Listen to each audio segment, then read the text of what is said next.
अपना रसोइया घर से निकलेली गौरा बेटी आई के मरौगा भैली ठार आई के मरौगा भैली ठार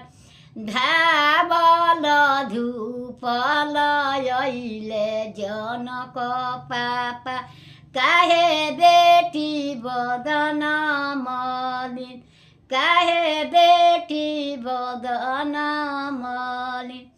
कही टूटे बेटी तमुआ तनैती करीती सूरज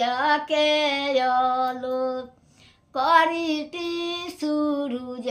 के आलोक काहे लागी पापा हो तमुआ तनैब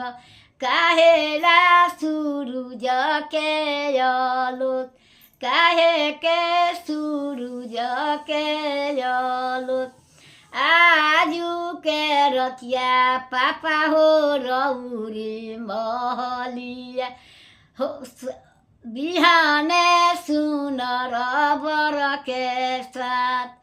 आजू के रतिया भैया हो रौरी महलिया